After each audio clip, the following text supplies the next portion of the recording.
Mutual fund investment के बारे में जो चीज मैं आपको आज बताने जा रहा हूँ वो 99% लोगों को नहीं पता और उसकी वजह से कई इन्वेस्टर्स का काफी नुकसान भी हो रहा है। इनफैक्ट कई इन्वेस्टर्स की तो हालत ऐसी है कि वो सिर्फ जानकारी ना होने की वजह से दुगना नहीं बल्कि तिगुना लगान दे रहे हैं। और सबसे मजे की बात, मैं आपको रियल लाइफ एग्जांपल के साथ बताऊंगा कि कैसे एएमसीज यानी म्यूचुअल फंड हाउसेस जानबूझकर इन्वेस्टर्स के इस इग्नोरेंस का फायदा उठाते हैं, उनको चीट करते हैं। तो चलिए शुरू करते हैं। एक छोटा बच्चा भी जब कोई चॉकलेट या टॉफी खरीदता है ना, तो हो सकता है शुरुआत में एक दो बार तो सिर्फ रैपर कितना अट्रैक्टिव है उसको देख करके खरीद ले, लेकिन उसके बाद में वो अपना डिसीजन रैपर के अंदर क्या कंटेंट है, उसका क्या टेस्ट है, उसके बेसिस पर करता है। लेकिन हम म्यूचुअल फंड इन्वेस्टर्स का हाल तो उन बच्चों से भी बुरा है। हम सिर्फ रैपर के बेसिस पर ही डिसीजन लिए जा रहे हैं। हमें मालूम ही नहीं है कि रैपर के अंदर क्या है, और इसी चीज का फायदा उठा रहे हैं म्यूचुअल फंड हाउसेस। वो कैसे? दरअसल मैं बात कर रहा हूँ FOF यानी फंड ऑफ फंड्स की, जो एक ऐसा म्यूचुअल फंड होता है जो खुद डायरेक्टली स्टॉक्स में नहीं बल्कि दूसरे म्यूचुअल फंड्स में इन्वेस्ट करता है। अब हो सकता है आप बोलेंगे कि ठीक है, तो इसमें दिक्कत क्या है? मुझे नहीं समझ आ रहा था कि कौन से म्यूचुअल फंड में इन्वेस्ट करना है, तो मैंने एक FOF म्यूचुअल फंड में इन्वेस्ट कर दिया जो मेरे बिहाफ पर दूसरे म्यूचुअल फंड में इन्वेस्ट करता है। तो इसमें दिक्कत यह है कि अब आप दो तरह के फंड मैनेजमेंट चार्जेस देंगे। एक रैपर एक्सपेंस रेशियो जो आपके FOF का खुद का एक्सपेंस रेशियो होता है, और दूसरा चार्ज होता है अंडरलाइंग म्यूचुअल फंड्स का एक्सपेंस रेशियो जिसमें ये फंड इन्वेस्ट कर रहा है। और इन दोनों को जब जोड़ेंगे तब बनेगा आपका टोटल एक्सपेंस रेशियो।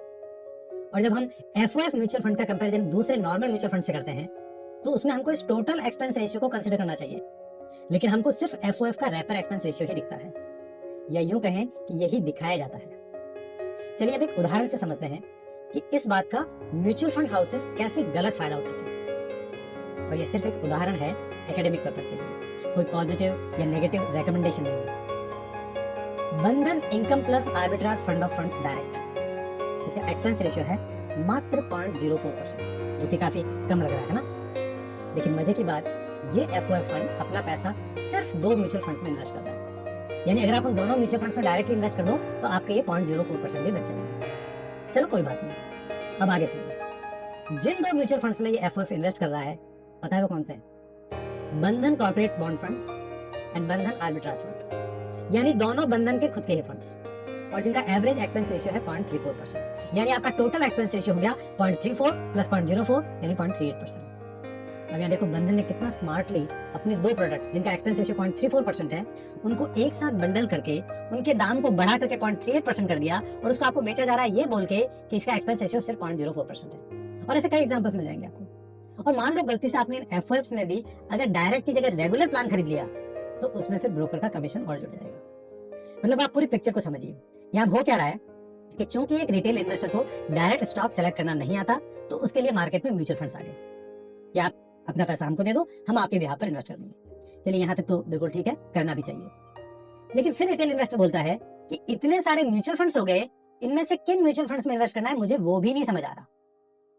तो फिर मार्केट में आ गए FOF म्यूचुअल फंड्स कि हम आपके बिहाफ पर कुछ म्यूचुअल फंड सेलेक्ट करेंगे और उसमें आपका पैसा इन्वेस्ट कर देंगे।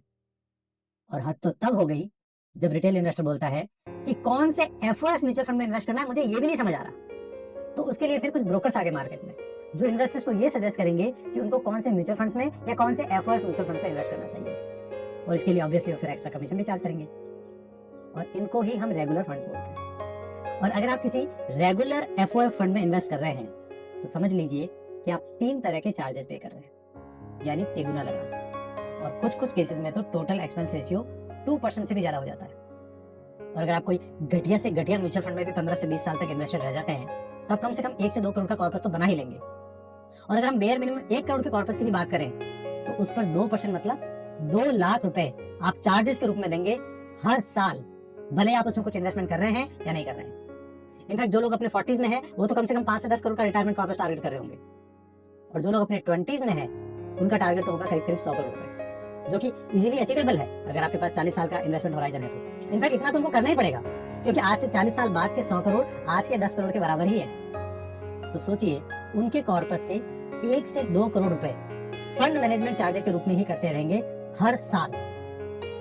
इसीलिए एक्सपेंस रेशियो को कैजुअली नहीं लेना चाहिए। शुरुआत में हो सकता है अभी आपको बहुत कम लग रहा हो, लेकिन जब कंपाउंडिंग का रियल मैजिक शुरू होगा तो ये चार्जेस बहुत पेनफुल लगेंगे। तो क्या हमें FOF में बिल्कुल इन्वेस्ट नहीं करना चाहिए?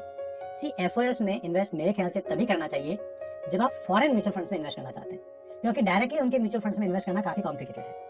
इसीलिए एफओएस ऐसी सिचुएशन में एक अच्छा ऑप्शन है। लेकिन डोमेस्टिक एफओएस में इन्वेस्ट करना मेरे ख्याल से कोई सेंसिबल डिसीजन नहीं है। अच्छा, रेगुलर और डायरेक्ट में भी आपको डायरेक्ट कैटेगरी के म्यूचुअल फंड्स में ही इन्वेस्ट करना चाहिए, क्योंकि आजकल सारी इंफॉर्मेशन इतनी इजीली अवेलेबल है कि आपको म्यूचुअल फंड सेलेक्ट करने के लिए किसी ब्रोकर की मदद लेने की और उसको कमीशन चार्जेस देने की मेरे ख्याल से कोई जरूरत नहीं है।